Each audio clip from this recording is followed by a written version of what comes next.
പ്രിയപ്പെട്ട വിദ്യാർത്ഥികളെ, നമ്മൾ പൂന്താനത്തിൻ്റെ ജ്ഞാനപ്പാന തുടർന്ന് പഠിക്കുകയാണ്. കഴിഞ്ഞ ദിവസം നമ്മൾ നിർത്തിയത് വൃത്തിയും കെട്ട് ധൂർത്തരായപ്പോഴും അർത്ഥത്തെ കൊതിച്ചെത്ര നശിക്കുന്നു എന്ന എന്ന ഭാഗത്താണ് നമ്മൾ നിർത്തിയത്. നമ്മളിന്ന് തുടർന്ന് അടുത്ത വരികൾ തുടർന്ന് നോക്കുകയാണ്. തുടർന്നുള്ള വരികളിലേക്ക് പോവുകയാണ്. നമുക്ക് നോക്കാം. നിങ്ങളുടെ കയ്യിൽ ടെക്സ്റ്റ് ഉണ്ടാവും എന്ന് ഞാൻ വിചാരിക്കുന്നു. അത് കയ്യിൽ നിർബന്ധമായിട്ടും വേണം. അപ്പോൾ നമുക്ക് തുടർന്നുള്ള വരികളിലേക്ക് പോവാം. അർത്ഥം എത്ര വളരെയുണ്ടായാലും തൃപ്തിയാകാ മനസ്സിനൊരു കാലം. അർത്ഥം എത്ര വളരെയുണ്ടായാലും എന്ന് പറഞ്ഞാൽ പണം, ധനം എത്ര കയ്യിലുണ്ടായാലും മനസ്സിന് തൃപ്തി വരുമോ? ഒരു കാലത്തും തൃപ്തി വരില്ല. മനുഷ്യൻ മതി എന്ന് പറയാത്ത ഒരേ ഒരു കാര്യമേ ഉള്ളൂ. അത് പൊതുവിൽ പറഞ്ഞാൽ അത് ധനമാണ്. എത്ര കിട്ടിയാലും നിങ്ങൾ വാങ്ങിക്കൊണ്ടേയിരിക്കും. എത്ര ധനം കിട്ടിയാലും മനുഷ്യന് അതുകൊണ്ട് ആവശ്യങ്ങളുണ്ട് താനും. എത്ര കിട്ടിയാലും മതിയാകില്ല. നമ്മളൊരു ചെറിയ ആവശ്യത്തിൽ നിന്നും തുടങ്ങും. നടന്നു പോയ ആൾക്കൊരു സൈക്കിൾ കിട്ടുന്നു. സൈക്കിൾ കിട്ടിയാൽ പിന്നെ ബൈക്ക് വേണമെന്നായി.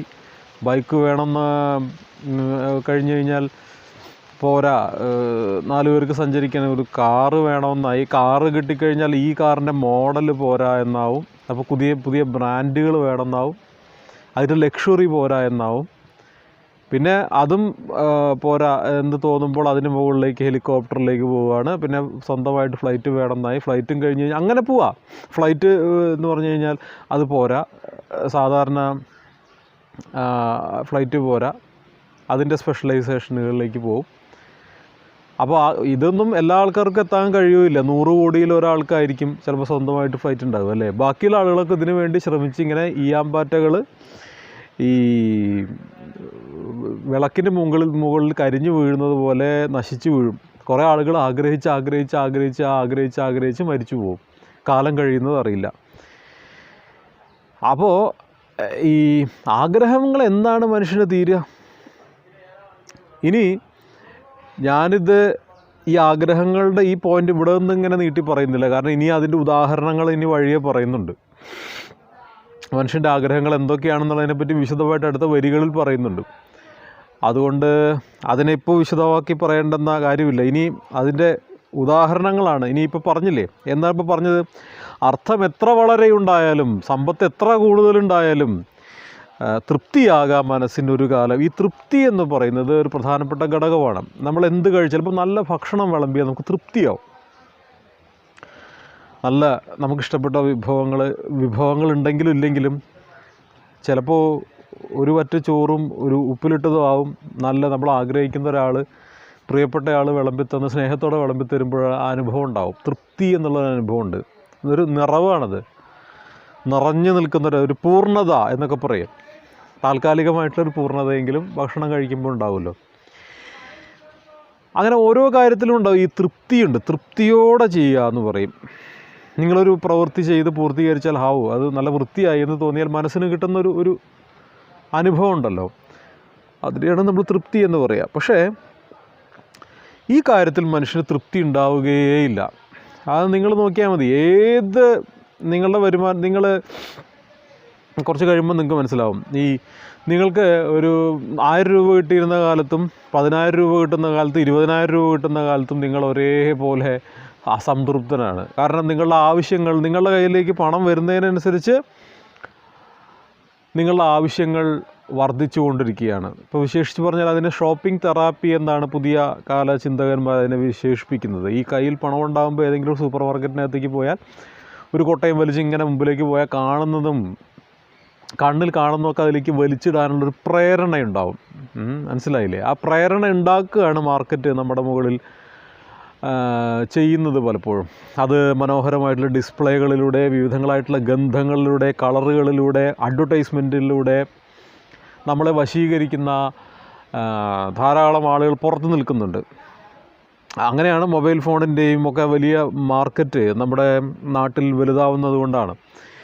ഈ നമ്മുടെ ഇന്ദ്രിയങ്ങളെ വശീകരിക്കാവുന്ന കാര്യങ്ങൾ പുറത്തു നിൽക്കും. അപ്പോൾ നമുക്ക് തൃപ്തിയില്ല. ഒന്ന് വാങ്ങി ഒരു സാധനം, ഒരു പുതിയ പ്രോഡക്റ്റ് വാങ്ങി, നിങ്ങൾ നിരീക്ഷിച്ചാൽ ഒരു പ്രോഡക്റ്റ് വാങ്ങി ഏറിക്കഴിഞ്ഞാൽ ഒരാഴ്ചയോ 2 ആഴ്ചയോ 1 മാസമോ ഏറിക്കഴിഞ്ഞാൽ 6 മാസമോ പരമാവധിയൊക്കെ കഴിഞ്ഞ് കഴിഞ്ഞാൽ നിങ്ങൾക്ക് അതിനോട് താല്പര്യം കുറയും. പിന്നെ പുതിയ പുതിയ കാര്യങ്ങളിലേക്കായി കണ്ണ് പോവുക. ഒരു കാലം തൃപ്തിയില്ല. അപ്പോൾ സമ്പത്ത് വരുന്ന ആളുകൾക്ക് തന്നെയാണ്. ഇപ്പോൾ സമ്പത്ത് വരുന്ന ആളുകൾക്ക് എന്താ സംഭവിക്കുന്നത്? അതാണ് ഇനിയുള്ള വരികളിൽ അതാണ് പറയുന്നത്. 10 കിട്ടുകിൽ 100 മതിയെന്നും 100 സഹസ്രം മതിയെന്നും 1000 പണം കയ്യിലുണ്ടാകുമ്പോൾ ആയുധമാകിൽ ആശ്ചര്യമെന്നതും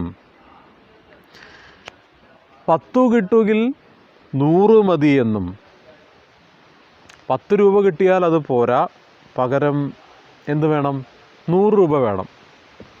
10 കിട്ടുകിൽ 100 മതിയെന്നും 100 സഹസ്രം മതിയെന്നും. അപ്പോൾ 10 രൂപ കിട്ടിയവൻ 100 ആഗ്രഹിച്ചു, അപ്പോൾ 100 കിട്ടി. 100നെയാണ് ശതം എന്ന് പറയുന്നത്, ശതം. അപ്പോൾ ശതം കിട്ടിയപ്പോഴോ 100 കിട്ടിയപ്പോഴോ 100 സഹസ്രം മതിയെന്നും 100 കിട്ടിയപ്പോൾ 1000 വേണം എന്നായി. 100 സഹസ്രം മതിയെന്നും 1000 പണം കയ്യിലുണ്ടാകുമ്പോൾ, അപ്പോൾ പിന്നെ 1000 കിട്ടിയാലോ 1000 പണം കയ്യിലുണ്ടാകുമ്പോൾ ആയുധമാകിൽ ആശ്ചര്യമെന്നതും. 1000 കിട്ടിയാൽ പിന്നെ അടുത്ത ആഗ്രഹം എന്താണ്? ആയുധം 10000 വേണം എന്നാണ്. എന്ന് പറഞ്ഞാൽ ആയുധം 10000. അന്നത്തെ പൂന്താനം എഴുതുന്ന കാലത്തെ ഈ ലക്ഷത്തിൻ്റെ കണക്കിലേക്കൊന്നും എത്തിയിട്ടില്ല. അതുകൊണ്ടാണ് അന്ന് ലക്ഷം എന്ന് പ്രയോഗിക്കാത്തത്. ഇപ്പോഴാണെങ്കിൽ കോടി ആണ്. നമ്മൾ ടെലിവിഷൻ ചാനലുകളൊക്കെ ശ്രദ്ധിച്ചാൽ മതി, കോടികളുടെ അഴിമതി മാത്രമേ ഉള്ളൂ നാട്ടിൽ നടക്കുന്നുള്ളൂ. ഏത് നാട്ടിൽ? ഈ കേരളത്തിൽ മാത്രമൊന്നല്ല കേട്ടോ. പൊതുവിൽ പൊളിറ്റീഷ്യന്മാരും ബ്യൂറോക്രാറ്റുകളൊക്കെ ചേർന്നിട്ട് നടത്തുന്ന അഴിമതികളുടെ കോടികളുടെ ഫിഗറുകളാണ് കാണുന്നത്. കോടികളുടെ ആവശ്യങ്ങളാണ് മനുഷ്യർ. കോടികളുടെ പണ്ട് ആകെ നമ്മൾ ഉപയോഗിച്ചിരുന്ന കോടി എന്ന് പറഞ്ഞാൽ കോടി പുതപ്പിക്കുക എന്ന കോടി മാത്രമേ ഉള്ളൂ. കോടി ഉടുക്കുക എന്നുള്ള കോടി മാത്രമേ നമുക്ക് പരിചയം ഉണ്ടായിരുന്നുള്ളൂ. ലക്ഷം എന്നൊക്കെ പറഞ്ഞാൽ തന്നെ അതൊരു നാട്ടിലൊന്നും, സാധാരണ നാട്ടിൻപുറത്തുനിന്ന് ഒരാളുടെ കയ്യിലുള്ളൊരു തുകയല്ല ലക്ഷം അന്നത്തെ കണക്കിൽ. അന്ന് 10000 രൂപ, 15-ാം നൂറ്റാണ്ട് 16-ാം നൂറ്റാണ്ടാണല്ലോ, വേറെ ഏതാണ്ട് ഒരു 100-500 വർഷം മുമ്പത്തെ കഥയാണ്. അന്ന് 10000 എന്ന് പറഞ്ഞു കഴിഞ്ഞാൽ ഇന്നത്തെ മില്യനെയർ, ബില്യനെയർ എന്നൊക്കെ പറയുന്ന പോലത്തെ തുകയാണ്. അപ്പോൾ അതാണ് അന്നത്തെ ഏറ്റവും വലിയ ലക്ഷ്യം, 10000 രൂപ. അപ്പോൾ അതുകൊണ്ടാണ് പൂന്താനം 10000-ൽ ചെന്ന് അവസാനിപ്പിച്ചിരിക്കുന്നത്. അപ്പോൾ എന്താണ്? 10 കിട്ടുകിൽ 100 മതി എന്നും, 10 രൂപ കിട്ടിയാൽ 100 രൂപ വേണം, 100 രൂപ കിട്ടിയാൽ 1000 രൂപ വേണം, 1000 രൂപ കിട്ടിയാൽ 10000 രൂപ വേണം. ഇതാണ് മനുഷ്യൻ്റെ ചിന്താഗതി. കിട്ടണം കിട്ടണം കിട്ടണം, ആർത്തിയാണ്, പണത്തിന് വേണ്ടിയിട്ട് ആർത്തി. ഏതോ പഴയൊരു സെൻ കഥയിൽ പറയും, ഒരു മനുഷ്യൻ ചെന്നിട്ട് രാജാവിനോട് ചോദിക്കുമ്പോൾ രാജാവ് എന്തൊരു ഉപകാരം ചെയ്തപ്പോൾ രാജാവ്, നിനക്ക് എന്താണ് വേണ്ടത് ചോദിക്കുമ്പോൾ, എനിക്ക് കുറേ ഭൂമി വേണം. അപ്പോൾ എടുത്തോളൂ, നീ രാവിലെ മുതൽ വൈകുന്നേരം വരെ നടക്കുകയോ ഓടുകയോ ചെയ്യുക, ആ ഭൂമി മുഴുവൻ നിനക്ക് സ്വന്തമായിട്ട് ഞാൻ തരും എന്ന് പറഞ്ഞപ്പോൾ വലിയൊരു രാജ്യമാണ്. ഇപ്പോൾ നമ്മൾ ആലോചിച്ച് നോക്കുമ്പം വലിയൊരു രാജ്യം, ഇപ്പോൾ ഇന്ത്യ പോലെ ഒരു രാജ്യം എന്ന് വെച്ചു. ഇപ്പോൾ ഒരു വശത്തേക്ക് തന്നെ നടന്നാൽ 3000-4000 കിലോമീറ്ററൊക്കെ ചിലപ്പോൾ ഒരു വശത്തേക്ക് നടക്കാനുണ്ടാവും. അതൊന്നും ഒരു മനുഷ്യന് ഒരു ദിവസം കൊണ്ട് നടക്കാൻ പറ്റില്ലല്ലോ. അപ്പോൾ ഈ ആൾ എന്ത് ചെയ്യാച്ചാൽ പരമാവധി കിട്ടണം എന്നായി. ഒരു അരമണിക്കൂർ ഓടിയാൽ ഒരാൾക്ക് മനുഷ്യായുസ് ജീവിക്കാനുള്ള അത്രയും സ്ഥലം കിട്ടും.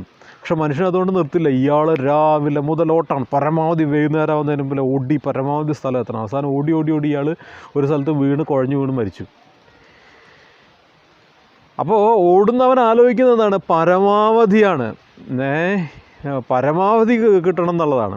അതിനാണ് ഈ ലോകത്ത് ഈ മനുഷ്യർ കിടന്നിട്ട് ഈ പായുന്ന പരക്കം പാച്ചിലൊക്കെ ഇതിന് വേണ്ടിയിട്ടാണ്. ഇംഗ്ലീഷിലൊരു പറച്ചിലുണ്ടല്ലോ, റാറ്റ് റേസ് എന്ന് പറയും. ഈ ഓട്ടം, ഈ പരക്കം പാച്ചിൽ എലികൾ പരക്കം പായുന്ന പോലത്തെ ഒരു ഓട്ടമാണ്. പലപ്പോഴും അത് ഒന്നും ആസ്വദിക്കാൻ കഴിയാതെ ഈ അവസാനം ജീവിതത്തിൽ ഓട്ടം മാത്രം ബാക്കിയാവും. അങ്ങനെ സംഭവിക്കും മനുഷ്യന്. ആനന്ദിൻ്റെ ഒരു കഥയുണ്ട്, പ്രശസ്തമായ കഥ. ആ കഥ കുറച്ച് ഫിലോസഫിക്കലാണ്. ആ കഥയിലൊരു മനുഷ്യൻ, ഇതിൽ കെട്ടിടങ്ങൾ ഉണ്ടാക്കുന്നൊരു മനുഷ്യൻ ഒരു കെട്ടിടത്തിൻ്റെ മുകളിലേക്ക് ഓടി കയറുന്നതാണ്. അങ്ങനെ ഓടി കയറി 24-25 നിലയുണ്ട്. അപ്പോൾ ആ നഗരത്തിലെ ഏറ്റവും വലിയ ബിൽഡിങ്ങാണത്. ആ ബിൽഡിങ്ങിൻ്റെ മുകളിലേക്ക് ഓടി എത്തിയിട്ട് നോക്കുകയാണ്. താഴേക്ക് നോക്കുമ്പോൾ എല്ലാം എൻ്റെ താഴെ. പക്ഷേ അയാൾ മേലേക്ക് പിന്നെയും നോക്കുകയാണ്. നോക്കുമ്പോഴാണ് ഇത് ഞാൻ ഇത്രയേ വന്നിട്ടുള്ളൂ, ഇനി എത്ര മുകളിലേക്ക് കിടക്കുന്നു. ഇതാണ് മനുഷ്യൻ്റെ സ്വഭാവം. അവിടെ ഉള്ളതിൽ വെച്ച് ഏറ്റവും വലുതാണ് തൻ്റെ കെട്ടിടമെന്നിരിക്കെ തന്നെ പിന്നെയും അതൃപ്തിയാണ്, പിന്നെയും മേലോട്ടാണ് നോട്ടം. താഴേക്ക് നോക്കാനുള്ള മനസ്സ് എങ്ങനെയോ മനുഷ്യന് കൈമോശം വന്നിരിക്കുന്നു. അതാണ് സംഭവിക്കുന്നത്. അപ്പോൾ 1000 പണം കയ്യിലുണ്ടാകുമ്പോൾ ആയുധമാകിൽ ആശ്ചര്യമെന്നതും. അപ്പം 1000 10 കിട്ടുമ്പോൾ 100, 100 കിട്ടുമ്പോൾ 1000, 1000 കിട്ടുമ്പോൾ 10000. പിന്നെയോ ആശയായുള്ള പാശമതിങ്കെന്നു വേർവിടാതെ കരയേറുന്നു മേൽക്കുമേൽ. ആശയായുള്ള പാശമതിങ്കെന്നു, ആശയാകുന്ന പാശം എന്ന് പറഞ്ഞാൽ കയറ്.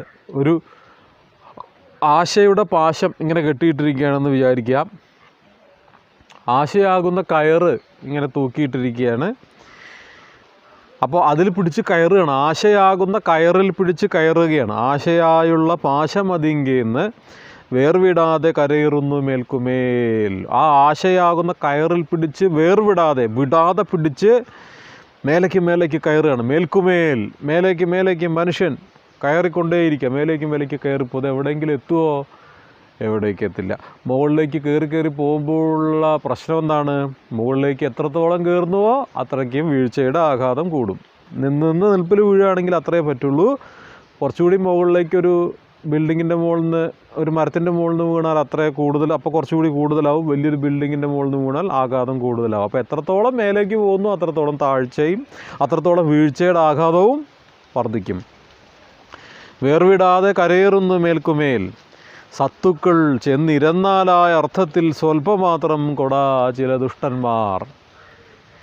സത്തുക്കൾ ചെന്നിരന്നാലായ അർത്ഥത്തിൽ, നല്ല ആളുകൾ ചെന്നിട്ട് ഇരക്കുക എന്ന് പറഞ്ഞാൽ എന്താണെന്നറിയാലോ, ഭിക്ഷാടകരൊക്കെ ചെയ്യുന്നത് കണ്ടിട്ടില്ലേ?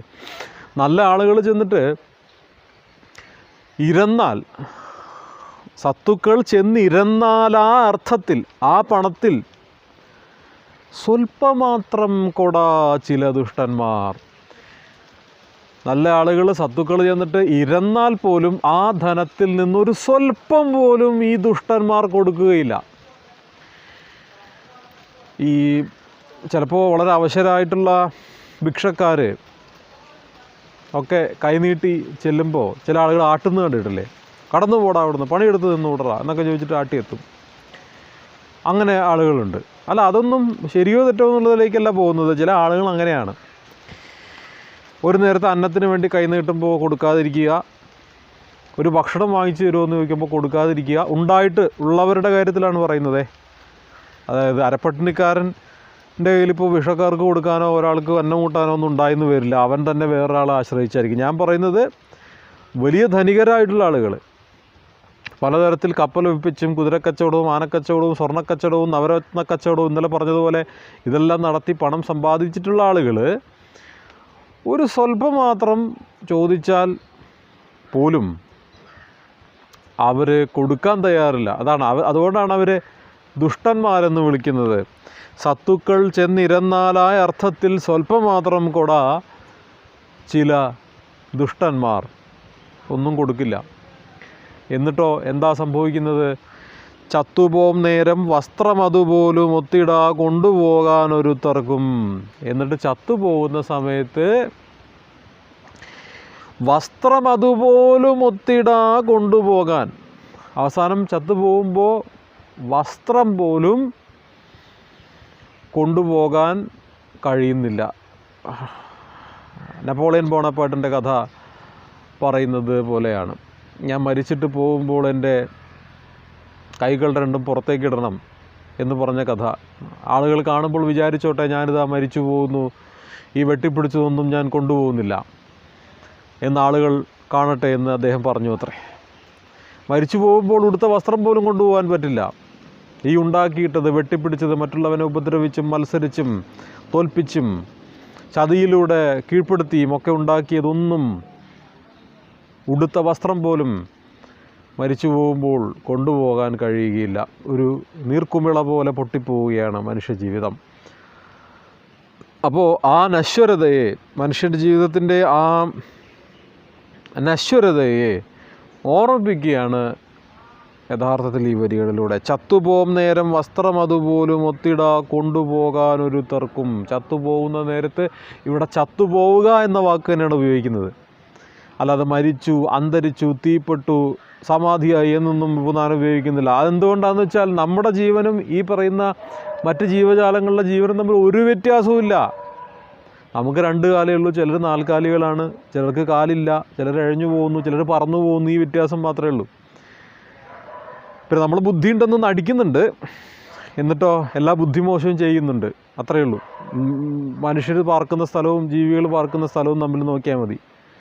വേസ്റ്റും വാരിയിട്ട് ജലവും നശിപ്പിച്ച് സർവത്ര മലിനീകരണം നടത്തി കൊലപാതകവും പിടിച്ചുപറിയും കള്ളത്തരവും നടത്തി പരിസ്ഥിതി നശിപ്പിച്ച് നടക്കുന്ന മനുഷ്യൻ ബുദ്ധിയുണ്ടെന്ന് പറയുകയാണ്. മറ്റവൻ ഒന്നും ചെയ്യാതെ, ഈ പരിസ്ഥിതിക്ക് ഒരു ദ്രോഹവും ചെയ്യാതെ, സംഘടിതമായിട്ട് ഒരാക്രമണവും നടത്താതെ അവനവൻ്റെ അന്നത്തിന് മാത്രം വക നേടി ജീവിച്ച് മരിച്ചു പോകുന്നവരൊക്കെ മോശക്കാരും നമ്മൾ വലിയ ബുദ്ധിയുള്ളവരും എന്നാണ് പൊതുവിൽ ആധുനിക മനുഷ്യൻ്റെ ഒരു വിചാരം. അപ്പോൾ ചത്തുപോകുന്നു എന്ന വാക്ക് തന്നെയാണ് ഉപയോഗിക്കുന്നത് പൂന്താനം. അതായാലും ഇതായാലും ഇത് എന്ന് തന്നെ പറയാനുള്ളൂ. നമ്മളിതിനൊക്കെ ഓരോ പേരിട്ട് വിളിക്കുന്നുണ്ടെന്നൊക്കെയുള്ളൂ. നമ്മൾ ഓരോരുത്തർക്ക് ഓരോ പേരിട്ട്, ഗോപാലൻ, കാതുറുട്ടി, ഔസേപ്പ് എന്നൊക്കെ പറഞ്ഞ് ഓരോരുത്തർക്ക് ഓരോ പേരുകളിട്ട് ജാതിയും മതവും തിരിച്ച്, രാഷ്ട്രീയം നോക്കി തരം തിരിച്ച് ഒക്കെ ഇങ്ങനെ പേരൊക്കെ ഇട്ടിട്ട് ഒരു വസ്ത്രമൊക്കെ കൊടുത്ത് നടന്ന് പേഴ്സണാലിറ്റി ഓരോരുത്തർക്ക് ഓരോ വ്യക്തിത്വം ഉണ്ടെന്ന് സ്ഥാപിച്ചൊക്കെ കൊണ്ട് നടക്കുന്നുണ്ട്. നമുക്ക് തോന്നുകയാണ് നമ്മൾ എന്തോ ആണെന്ന്, അല്ലാതെ ഒന്നുമില്ല. മറ്റുള്ള ജീവികൾക്ക് നമ്മൾ ഓരോ പേരിട്ട്, പൂച്ച, പട്ടി എന്നൊക്കെ പറഞ്ഞിട്ട് അവറ്റയ്ക്ക് പോലും അറിഞ്ഞുകൂടാ അവറ്റയുടെ പേര് ഇതാണെന്നുള്ളത്. ഇതാണ് മനുഷ്യൻ്റെ ലോകം. അപ്പോൾ മനുഷ്യൻ എന്ന് പറഞ്ഞാൽ ചത്തുപോകുന്നത് തന്നെയാണ്, അത്രയേ ഉള്ളൂ. അപ്പോൾ ആ നിസ്സാരതയെ ഓർമ്മിപ്പിക്കാനാണ് ചത്തു പോകുന്നു എന്നുള്ള വാക്ക് പൂന്താനം തീർച്ചയായിട്ടും ഉപയോഗിക്കുന്നത്. ചത്തുപോകും നേരം വസ്ത്രം അതുപോലും ഒത്തിട കൊണ്ടുപോകാനൊരുത്തർക്കും പശ്ചാത്താപം ഒരെള്ളോളമില്ലാതെ വിശ്വാസപാതകത്തെ കരുതുന്നു. മനുഷ്യൻ എന്താ ചെയ്യുന്നത്? ഒട്ടും തന്നെ പശ്ചാത്തപിക്കാതെ, പശ്ചാത്താപം ഒരെള്ളോളമില്ലാതെ, വലിയ പശ്ചാത്താപം വേണമെന്നും പറയുന്നില്ല. ഈ കലിയുഗത്തിൽ വലിയ പശ്ചാത്താപങ്ങളൊന്നും ഇല്ലെങ്കിലും ഒരു എള്ളോളം, എള്ളെന്ന് പറഞ്ഞാൽ എത്ര ചെറിയൊരു ധാന്യമാണ്, നിങ്ങൾ കണ്ടിട്ടില്ലേ? ആ ഒരു എള്ളിൻ്റെ അത്രയെങ്കിലും പശ്ചാത്താപം മനുഷ്യന് വേണ്ടേ? ഒരു തെറ്റ് ചെയ്താൽ ഞാനത് തെറ്റ് ചെയ്തു, അതിൽ ഞാൻ പശ്ചാത്തപിക്കുന്നു, ഞാനതിൽ കുമ്പസരിക്കുന്നു എന്ന് പറയാനുള്ളൊരു മനസ്സ് മനുഷ്യന് വേണ്ടേ? അതുണ്ടായി വരേണ്ടേ? വേണം. പക്ഷെ അത് മനുഷ്യർക്ക് ഉണ്ടാവുന്നില്ല. പകരം എന്താ ഉണ്ടാവുന്നത്? താങ്കൾ ചെയ്ത തെറ്റിൽ ഉറച്ചു നിൽക്കുകയാണ്. താങ്കൾ ചെയ്തൊരു തെറ്റാണെങ്കിൽ ആ തെറ്റ് ശരിയാണ് എന്ന തരത്തിൽ ആ തെറ്റിൽ ഉറച്ചു നിൽക്കുകയാണ് മനുഷ്യർ ചെയ്യുന്നത്. ചെയ്തുകൂടാത്ത കാര്യമാണ്.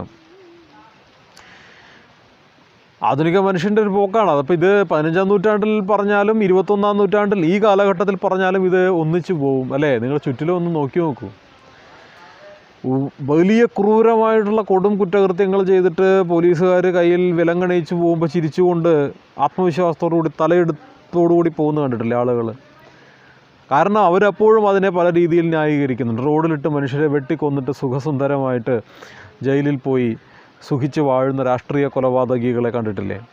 അവരുടെ രാഷ്ട്രീയമായ ശരികൾക്ക് വേണ്ടിയാണ്. അവർ ചെയ്ത കൊടും പാതകത്തിൽ പോലും ഒരെള്ളോളം പോലും പശ്ചാത്തപിക്കാതെ ജീവിക്കുന്ന ആളുകൾ നമുക്ക് ചുറ്റിലുമുണ്ട്. മനുഷ്യരിലൊരു വലിയ വിഭാഗം അങ്ങനെ തന്നെയാണ്. അത് ഞാനിപ്പോൾ പറഞ്ഞ ഉദാഹരണങ്ങളൊക്കെ വലിയ ക്രൈമുകൾ ചെയ്തിട്ടുള്ള ആളുകളെ പറ്റിയാണ്. അല്ലാതെ ചെറിയ നമ്മുടെയൊക്കെ നിത്യജീവിതത്തിൽ ചെറിയ തെറ്റുകൾ ചെയ്തിട്ട് അതിൽ പോലും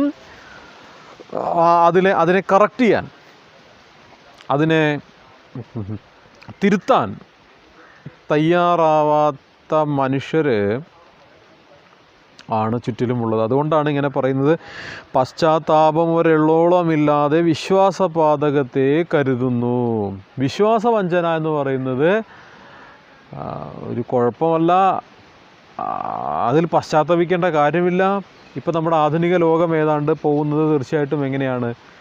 സർവൈവൽ ഓഫ് ദ ഫിറ്റസ്റ്റ് എന്ന കാട്ടുനീതിയുടെ പുറകെയാണ് നമ്മുടെ ലോകം പൂർണ്ണമായും സഞ്ചരിച്ചുകൊണ്ടിരിക്കുന്നത്.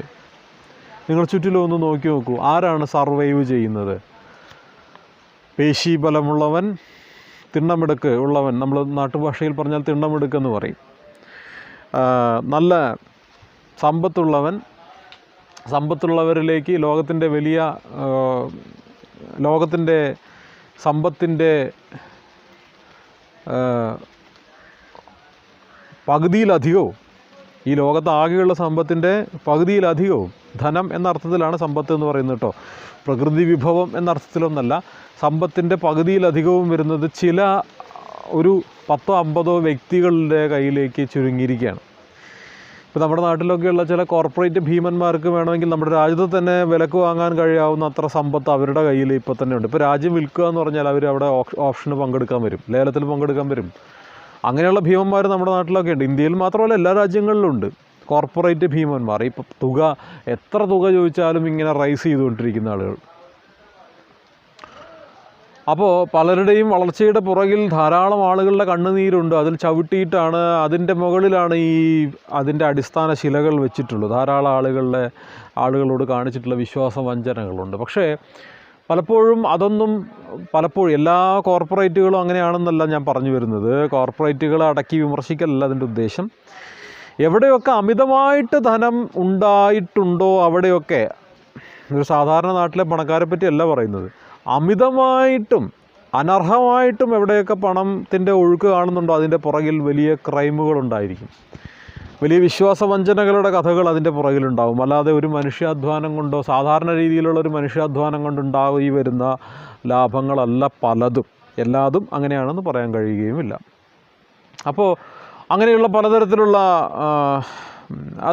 ഈ ലോകത്തിൻ്റെ ഒരു സ്വഭാവമാണത്.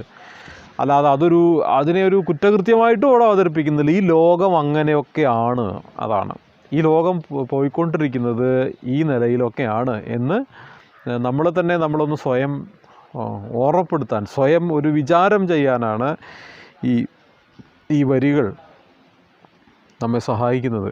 പശ്ചാത്താപം ഒരു എള്ളോളമില്ലാതെ വിശ്വാസപാതകത്തെ കരുതുന്നു. വിത്തത്തിൽ ആശ പറ്റുക ഹേതുവായി സത്യത്തെ ത്യജിക്കുന്നു ചിലരഹോ. അതിനേക്കാൾ വലിയ ഒരു പ്രശ്നം. അതിന് 2 കാര്യങ്ങളുണ്ട്.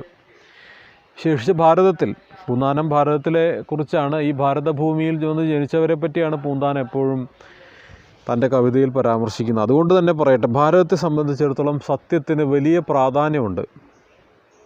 സത്യമേവ ജയതേ എന്നതാണ് നമ്മുടെ രാജ്യത്തിൻ്റെ തന്നെ ആപ്തവാക്യം. സത്യം എപ്പോഴും ജയിക്കട്ടെ എന്നാണ് അതിൻ്റെ സന്ദേശം. അതൊരു ഉപനിഷദ് വാക്യം കൂടിയാണ് സത്യം എന്നുള്ളത്. സത്യം പാലിക്കുക എന്ന് പറയുന്നത് വളരെ പ്രധാനപ്പെട്ട ഒന്നാണ്. സത്യം, ധർമ്മം എന്നതിനൊക്കെ നമ്മുടെ നാട്ടിൽ വലിയ പ്രാധാന്യമുണ്ട്. ധർമ്മത്തിനും ഇത് തുല്യ പ്രാധാന്യമുണ്ട്. അതുകൊണ്ടാണ് കുരുക്ഷേത്ര യുദ്ധകാലത്ത് സ്വന്തം മകൻ അനുഗ്രഹം തേടാനായി അമ്മയുടെ അടുത്ത്, ഗാന്ധാരിയുടെ അടുത്ത് ചെല്ലുമ്പോൾ ഗാന്ധാരി ദുര്യോധനനെ അനുഗ്രഹിക്കുന്ന ഇങ്ങനെയാണ്: യഥോ ധർമ്മസ്തതോ ജയ. എവിടെ ധർമ്മമുണ്ടോ അവിടെ ജയിക്കട്ടെ, അല്ലാതെ നീ ജയിക്കട്ടെ എന്ന് പറഞ്ഞില്ല. തൻ്റെ മോനായതുകൊണ്ട് തൻ്റെ മോൻ്റെ ഭാഗത്ത് അധർമ്മം ഉണ്ടെങ്കിലും അവൻ ജയിക്കട്ടെ എന്നല്ല പറഞ്ഞത്. യഥോ ധർമ്മസ്തതോ ജയ, ധർമ്മം. പിന്നെ സത്യമേവ ജയതേ, നമ്മൾ പറയുന്നത് സത്യത്തെ പറ്റിയാണല്ലോ. സത്യമേവ ജയതേ ഒരു ഉപനിഷദ് വാക്യമാണ്. സത്യമേ ജയിക്കൂ എന്നുള്ളതാണ് അതിൻ്റെ സന്ദേശം. അപ്പോൾ സത്യത്തെയാണ് നമ്മൾ പാലിക്കുന്നത്. അപ്പോൾ പുതിയ കാലത്ത് നിങ്ങൾക്കെടുക്കാവുന്നൊരു കാര്യം, യഥാർത്ഥത്തിൽ സത്യം പറയണം എന്ന് ഞാൻ നിർബന്ധിക്കുകയില്ല. പക്ഷേ നുണ പറയാതിരിക്കുക എന്നത് വളരെ പ്രധാനപ്പെട്ട ഒരു കാര്യമാണ്. നുണ പറയരുത് എന്നുള്ളത് നമ്മളെ സംബന്ധിച്ചിടത്തോളം വളരെ പ്രധാനപ്പെട്ട കാര്യമാണ്. ഭാരതത്തെ സംബന്ധിച്ച് വളരെ പ്രാധാന്യമുള്ള ഒന്നാണ്. ഭാരതത്തെ സംബന്ധിച്ച് സത്യത്തിന് വലിയ പ്രാധാന്യം കൊടുക്കുന്ന നമ്മുടെ പുരാണ ഇതിഹാസങ്ങളിലെല്ലാം ആ പുരാണ ഇതിഹാസങ്ങളിലെ മൂർത്തിമത് ഭാവങ്ങളെല്ലാം സത്യത്തെ മുറുകെ പിടിച്ചവരായിരുന്നു. അപ്പോൾ അതുകൊണ്ട് തന്നെ സത്യം വളരെ പ്രധാനപ്പെട്ടതാണ്, ധർമ്മം വളരെ പ്രധാനപ്പെട്ടതാണ്, അത് പാലിക്കേണ്ടതുണ്ട്. പക്ഷേ ഇവിടെ ചിലരെന്ത് ചെയ്യുന്നു? വിത്തത്തിൽ ആശ പറ്റുക ഹേതുവായി സത്യത്തെ ത്യജിക്കുന്നു ചിലരഹോ. വിത്തത്തിൽ ആശ പറ്റുക ഹേതുവായി, വിത്തം എന്ന് പറഞ്ഞാൽ സമ്പത്ത്. സമ്പത്തിൽ ആശ പൂണ്ടിട്ട് പണം കിട്ടണം എന്ന് ആഗ്രഹിച്ചിട്ട്, അത് ഹേതു എന്ന് പറഞ്ഞാൽ കാരണം. വിത്തത്തിൽ ആശ പറ്റുക ഹേതുവായി എന്ന് പറഞ്ഞാൽ പണത്തിൽ ആഗ്രഹം തോന്നിയത് കാരണം. പണത്തിൽ ആഗ്രഹം തോന്നിയത് കാരണം സത്യത്തെ ത്യജിക്കുന്നു ചിലരഹോ. ചിലരെന്ത് ചെയ്യുന്നു? സത്യത്തെ ത്യജിക്കുന്നു. സത്യത്തെ ത്യജിക്കുന്നു എന്ന് പറഞ്ഞാൽ സത്യത്തെ ചിലർ ഉപേക്ഷിക്കുന്നു. എന്ത് കാരണം? വിത്തത്തിൽ ആശ പറ്റുക കാരണം. പണത്തിൽ ആഗ്രഹം മൂത്തിട്ട് ചിലരെന്ത് ചെയ്യുകയാണ്? സത്യത്തെ ഉപേക്ഷിച്ച് കളയുന്നു. വിത്തത്തിൽ ആശ പറ്റുക ഹേതുവായി സത്യത്തെ ത്യജിക്കുന്നു ചിലരഹോ. സത്യമെന്നത് ബ്രഹ്മം അതുതന്നെ, സത്യമെന്നു കരുതുന്നു സത്തുക്കൾ. സത്യം എന്ന് പറയുന്നത് തന്നെയാണ് ബ്രഹ്മം, അതുതന്നെയാണ് സത്യം എന്ന് കരുതുന്നു സത്തുക്കൾ. സത്യം എന്നാൽ അത് ബ്രഹ്മം തന്നെയാണ്. ബ്രഹ്മം എന്നാൽ നമ്മൾ ഇന്നലെ പറഞ്ഞു ഈശ്വരൻ തന്നെയാണ് ബ്രഹ്മം. അപ്പോൾ സത്യവും ഈശ്വരനും തമ്മിൽ ഒരു വ്യത്യാസവുമില്ല. സത്യം തന്നെയാണ് ഈശ്വരൻ, ഈശ്വരൻ തന്നെയാണ് സത്യം. അതാണ് നമ്മുടെ സനാതന ഭാരതീയ സങ്കല്പം. അതിനാണ് ഇവിടെ ഊന്നി പറയുന്നത്. ഈശാവാസ്യമിതം സർവം എന്നൊരു വാചകം കൂടിയുണ്ട്. എല്ലാത്തിലും ഈശ്വരൻ്റെ സാന്നിധ്യമുണ്ട്. അപ്പോൾ സത്യം തന്നെയാണ് ഈശ്വരൻ എന്ന് പറഞ്ഞാൽ എല്ലായിടത്തും ഈശ്വരൻ്റെ സാന്നിധ്യം ഉണ്ടെന്ന് പറഞ്ഞാൽ എല്ലായിടത്തും സത്യം നിറഞ്ഞു നിൽക്കുന്നു എന്നാണ്. സത്യത്തിൽ നിന്ന് ഒരു അണു പോലും നമ്മൾ വ്യതിചലിച്ചുകൂടാ. അത് ധനത്തിന് വേണ്ടി ആയിക്കോട്ടെ, മറ്റെന്തിനോ വേണ്ടി ആയിക്കോട്ടെ, ഒരിക്കലും സത്യത്തിൽ നിന്ന് നമ്മൾ വ്യതിചലിച്ച് മാറിപ്പോയിക്കൂടാ. സത്യമെന്നതു ബ്രഹ്മമതു തന്നെ, സത്യമെന്നു കരുതുന്നു സത്തുക്കൾ. സത്യമെന്നത് തന്നെയാണ് ഈശ്വരൻ, അതുതന്നെയാണ് സത്യം എന്ന് കരുതുന്നു സത്തുക്കൾ. എന്ന് പറഞ്ഞാൽ സത്യത്തിൽ നിന്ന് ഈശ്വരനും ഈശ്വരനിൽ നിന്ന് സത്യത്തിനും വ്യത്യാസമൊന്നുമില്ല, രണ്ടും ഒന്ന് തന്നെയാണ് എന്നാണ്. വിദ്യ കൊണ്ടറിയേണ്ടതറിയാതെ വിദ്വാൻമാരായി നടിക്കുന്നിതു ചിലർ. ഇത് വളരെ വളരെ പ്രധാനപ്പെട്ട രണ്ട് വരികളാണ്. വിദ്യ കൊണ്ടറിയേണ്ടതറിയാതെ വിദ്വാൻമാരായി നടിക്കുന്നിതു ചിലർ. ഈ കാലത്ത് ഏറ്റവും പ്രസക്തമാണ് ഈ രണ്ട് വരികൾ. ഒരുപക്ഷെ ഏറ്റവും പ്രസക്തമായ കാലഘട്ടം കൂടിയാണിത്. വിദ്യാഭ്യാസം കൊണ്ട് നേടേണ്ടത് നേടാതെ. എന്താ വിദ്യാഭ്യാസം കൊണ്ടൊരു ലക്ഷ്യം? പണി കിട്ടാൻ, ജോലി കിട്ടാൻ അല്ല. അതിൻ്റെ ഒരു ലക്ഷ്യം മാത്രമാണ്, ഒരു ചെറിയ ലക്ഷ്യം മാത്രമാണ് വിദ്യാഭ്യാസത്തിൻ്റെ. അതിനേക്കാൾ വലിയ ലക്ഷ്യം വിദ്യ കൊണ്ട് ഉണ്ട്. അത് സത്യത്തെ അറിയുക, ധർമ്മത്തെ അറിയുക, പ്രബുദ്ധരാവുക, ജീവിതത്തെ അറിയുക, ജീവിതത്തെ ആഴത്തിൽ നോക്കുക, എങ്ങനെ ജീവിക്കണമെന്ന് മനസ്സിലാക്കുക, ജീവിതത്തിൽ മുന്നേറാൻ പഠിക്കുക. ഇവിടെ നമ്മളെപ്പോഴും ജീവിതത്തിൽ മുന്നേറാൻ പഠിക്കുക എന്ന് പറഞ്ഞാൽ നമ്മുടെ പലപ്പോഴും ആധുനിക വിദ്യാഭ്യാസത്തിൻ്റെ കാലത്ത്, വിശേഷിച്ച് പ്രൊഫഷണൽ വിദ്യാഭ്യാസത്തിൻ്റെ കാലത്ത് നമ്മൾ മനസ്സിലാക്കിയിട്ടുള്ളത് കുതിരയുടെ കണ്ണിൻ്റെ രണ്ട് വശത്തും കെട്ടിയിട്ട് കുതിരയെ ലക്ഷ്യം മാത്രം നോക്കി ഓടിപ്പിക്കുന്നത് പോലെയാണ്. ചുറ്റിലുമുള്ള കാഴ്ചകൾ, പച്ചപ്പുല്ലോ നല്ല ഭംഗിയുള്ള കാഴ്ചകളൊന്നും കാണാതെ ലക്ഷ്യം മാത്രം നോക്കി ഓടുക എന്നുള്ളതാണ്. അവസാനം കിതച്ച് ലക്ഷ്യത്തിലെത്തുന്നു, വയസ്സായി മരിക്കുന്നു. ഇങ്ങനെയാണ് നമ്മൾ പൊതുവിൽ കുട്ടികളെ വളർത്തുന്നത്. അതിനപ്പുറത്ത് ഈ ലോകം വളരെ വിശാലമായിട്ടുള്ള ഒന്നാണെന്നും ഈ ലോകത്തിലെ സത്യനീതി ധർമ്മബോധങ്ങളെക്കുറിച്ച്, ഈ ലോകത്തിൻ്റെ സൗന്ദര്യാത്മകതയെപ്പറ്റി, ഈ ലോകത്തോട് നമ്മൾ പെരുമാറേണ്ടുന്നതിനെപ്പറ്റി ആഴത്തിൽ അറിയലാണ് വിദ്യാഭ്യാസത്തിൻ്റെ ഒരു പ്രധാനപ്പെട്ട ഉദ്ദേശം. ഓൾ റൗണ്ട് ഡെവലപ്മെൻറ്റാണ് വിദ്യാഭ്യാസത്തിൻ്റെ മറ്റൊരു പ്രയോജനം. അതുകൊണ്ടാണ് നമ്മുടെ സർവകലാശാല എന്ന്, നമ്മുടെ യൂണിവേഴ്സിറ്റി എന്നുള്ളതിൻ്റെ മലയാള തർജ്ജമയായിട്ട് നമ്മൾ സർവകലാശാല എന്ന് വിശേഷിക്കുന്നത്. അല്ലാതെ വിദ്യാഭ്യാസ തലസ്ഥാനം എന്നൊന്നുമല്ല യൂണിവേഴ്സിറ്റിക്ക് പേര് കൊടുത്തത്. അങ്ങനെ എന്തെങ്കിലുമൊക്കെ വായ തോന്നിയ പേരല്ല കൊടുത്തത്. പകരം സർവകലാശാല എന്നാണ് കൊടുത്തത്. അതായത് സർവകലകളുടെയും പോഷണം, ഓൾ റൗണ്ട് ഡെവലപ്മെൻറ്റ് എന്ന് പറയുന്നതാണ്. ഒരു വ്യക്തിയുടെ ഒരു സർവ്വതോന്മുഖമായ വികസനമാണ് യഥാർത്ഥത്തിൽ വിദ്യാഭ്യാസത്തിൻ്റെ ലക്ഷ്യം. പക്ഷെ പലരും എന്ത് ചെയ്യുന്നു? ഡിഗ്രി പഠിക്കുന്നു, പോസ്റ്റ് ഗ്രാജുവേഷൻ പഠിക്കുന്നു, സർട്ടിഫിക്കറ്റുകൾ PhD എടുക്കുന്നു, സർട്ടിഫിക്കറ്റുകൾ കൂമ്പാരമായിട്ട് കൊണ്ടുവയ്ക്കുന്നു. എന്നിട്ട് എങ്ങനെയാണോ ഒരു മനുഷ്യൻ പ്രവർത്തിക്കാൻ പാടില്ലാത്തത് ആ വിധേന മുഴുവൻ ജീവിതത്തിൽ പ്രവർത്തിക്കുന്നു. ചോദിച്ചാൽ എന്താണ്, എനിക്ക് ഡിഗ്രി ഉണ്ട്, അതുണ്ട്, ഇതുണ്ട്, ഡോക്ടറേറ്റ് ഉണ്ട്. കിം ഫലം, എന്താണ് ഫലം? ഒരു ഫലവുമില്ല. പകരം വളരെ മനുഷ്യവിരുദ്ധമായ കാര്യങ്ങൾ ഉണ്ടാകുന്നു. പലപ്പോഴും പഠിച്ച ആളുകളാണ് ലോകത്ത് കുഴപ്പങ്ങൾ ഉണ്ടാക്കുന്നത്. പഠിച്ച ആളുകളാണ് ആറ്റം ബോംബ് ഉണ്ടാക്കുന്നത്. പഠിച്ച ആളുകളാണ് പരിസ്ഥിതിയെ നശിപ്പിക്കാൻ കൂട്ടുനിൽക്കുന്നത്. പഠിച്ച ആളുകളാണ് നമ്മുടെ വെള്ളവും വായുവും മലിനീകരിക്കുന്നത്. സാധാരണ പഠിക്കാത്ത കാട്ടിൽ ജീവിക്കുന്ന മനുഷ്യർ ഇതൊന്നും ചെയ്യുന്നില്ല. ഒന്ന് നോക്കി നോക്കൂ. അവർക്ക് ഈ മണ്ണിനോട് സ്നേഹമുണ്ട്, പ്രകൃതിയോട് സ്നേഹമുണ്ട്, അവർ കൃഷി ചെയ്യുന്നു. നേരെ മറിച്ച് അപ്പുറത്ത് പഠിച്ചവനോ പണമുണ്ടാക്കുന്നതിന് വേണ്ടി ഈ ലോകത്തെ നശിപ്പിക്കുന്നു. അവരെന്താണ്, വിദ്യ കൊണ്ട് അറിയേണ്ടത് അറിഞ്ഞിട്ടില്ല, വിദ്യാഭ്യാസം കൊണ്ട് നേടേണ്ടത് അവർ നേടിയിട്ടില്ല. വിദ്യ കൊണ്ട് അറിയേണ്ടതറിയാതെ വിദ്വാൻമാരായി നടിക്കുന്നു ചിലർ. വിദ്യാഭ്യാസം കൊണ്ട് അറിയേണ്ടത് അറിയാതെ വലിയ വിദ്വാൻമാരായിട്ട് വലിയ പണ്ഡിതന്മാരായിട്ട് നടിക്കുകയാണ്, അഭിനയിക്കുകയാണ് അവർ. അങ്ങനെയും ലോകത്ത് സംഭവിക്കുന്നു. അപ്പോൾ നമുക്ക് ഇത്രയും വരികൾ പറഞ്ഞിട്ട് നിർത്താമല്ലേ? നമ്മൾ ഒന്നുകൂടി പറഞ്ഞ കാര്യങ്ങൾ ഞാൻ ഒന്നുകൂടി ഓടിച്ച് പറയാം. എന്തൊക്കെയാണെന്ന് നോക്കാം. അർത്ഥമെത്ര വളരെയുണ്ടായാലും തൃപ്തിയാകാം മനസ്സിനൊരു കാലം. ഒരു കാലത്തും പണം എത്ര കിട്ടിയാലും മനുഷ്യന് അതുകൊണ്ട് തൃപ്തിയാവുന്നില്ല. 10 കിട്ടുകിൽ 100 മതിയെന്നും ശതമാകിൽ സഹസ്രം മതിയെന്നും. 10 കിട്ടിയാൽ 100 രൂപ വേണം, 100 കിട്ടിയാൽ 10 കിട്ടുകിൽ 100 മതിയെന്നും. 10 രൂപ കിട്ടിയാൽ 100 രൂപ വേണം. ശതം എന്ന് പറഞ്ഞാൽ 1000, അതായത് 1000 കിട്ടിയാൽ പിന്നെ 10,000 വേണമെന്നായി.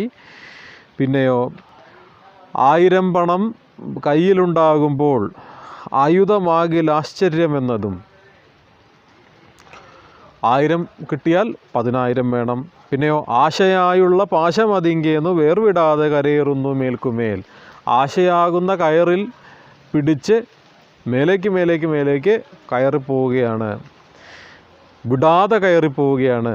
സത്തുക്കൾ ചെന്നിരുന്നാലായ അർത്ഥത്തിൽ സ്വല്പമാത്രം കൊട ചില ദുഷ്ടന്മാർ. സത്തുക്കൾ, നല്ല ആളുകൾ ചെന്ന് എന്തെങ്കിലും ചോദിച്ചാൽ അതിൽ അല്പം പോലും കൊടുക്കാൻ ഈ ദുഷ്ടന്മാർ തയ്യാറാവുകയില്ല. എന്നിട്ടോ ചത്തുപോകും നേരം വസ്ത്രം അതുപോലും ഒത്തിടാ കൊണ്ടുപോകാനൊരുത്തർക്കും. എന്നിട്ട് അവസാനം മരിച്ചു പോകുമ്പോൾ, ചത്തുപോകുമ്പോൾ ഉടുത്തിരിക്കുന്ന വസ്ത്രം പോലും കൊണ്ടുപോകാൻ അവർക്ക്, ഈ പറയുന്ന ആളുകൾക്ക് കഴിയുന്നില്ല. പശ്ചാത്താപം ഒരു എള്ളോളമില്ലാതെ വിശ്വാസപാതകത്തെ കരുതുന്നു. എന്നിട്ടോ ഒരല്പം പോലും പശ്ചാത്താപമില്ലാതെ വിശ്വാസവഞ്ചന ചെയ്യുന്നു. വിത്തത്തിൽ ആശ പറ്റുക ഹേതുവായി സത്യത്തെ ത്യജിക്കുന്നു ചിലരഹോ. സമ്പത്തിൽ കണ്ണു നട്ട് സമ്പത്ത് വേണമെന്ന് ആർത്തി പിടിച്ച് ആർത്തി മുഴുത്ത് ചിലർ എന്തു ചെയ്യുന്നു? വിത്തത്തിൽ ആശ പറ്റുക ഹേതുവായി സത്യത്തെ ത്യജിക്കുന്നു ചിലരഹോ. ചിലർ സത്യത്തെ ഉപേക്ഷിക്കുന്നു. സത്യമെന്നതു ബ്രഹ്മമതു തന്നെ സത്യമെന്നു കരുതുന്നു സത്തുക്കൾ. അപ്പോൾ ഈ സത്യമെന്നത് ബ്രഹ്മമതു തന്നെ സത്യമെന്നു കരുതുന്നു സത്തുക്കൾ എന്ന് പറയുന്നത് സത്യവും ഈശ്വരനും തമ്മിൽ വ്യത്യാസമില്ല. ഈശ്വരനും സത്യവും ഒന്ന് തന്നെയാണ് എന്നാണ് അതിൻ്റെ അർത്ഥം. പിന്നെ അതിനടുത്ത് വരികയായിട്ട് പറഞ്ഞത് വിദ്യ കൊണ്ട് അറിയേണ്ടതറിയാതെ വിദ്വാൻമാരായി നടിക്കുന്നിതു ചിലർ. അതായത് വിദ്യാഭ്യാസം കൊണ്ട് അറിയേണ്ടതറിയാതെ, എന്താണോ വിദ്യാഭ്യാസം കൊണ്ട് ലക്ഷ്യമാക്കുന്നത് അത് മനസ്സിലാക്കാതെ ചിലർ വിദ്വാൻമാരാണ് എന്ന് പറഞ്ഞ് നടിച്ച് നടക്കും. അപ്പോൾ നമ്മൾ ഇത്രയും ഭാഗമാണ് ഇന്നത്തെ ക്ലാസ്സിൽ പറഞ്ഞത്. നമുക്ക് അടുത്ത ഭാഗം നമ്മുടെ വരുന്ന അടുത്ത ക്ലാസ്സിൽ വിശദമായിട്ട് നോക്കാം. ഇന്ന് പറഞ്ഞ കാര്യങ്ങൾ നിങ്ങൾക്ക് പൂർണ്ണമായും മനസ്സിലായിട്ടുണ്ടാവുമെന്ന് വിശ്വസിക്കുന്നു. അപ്പോൾ എല്ലാവർക്കും നല്ലൊരു ദിവസം ആവട്ടെ. എല്ലാവർക്കും നല്ലൊരു ദിവസം ആശംസിക്കുന്നു. സന്തോഷമായിട്ടിരിക്കുക. എല്ലാവർക്കും നന്ദി, നമസ്കാരം.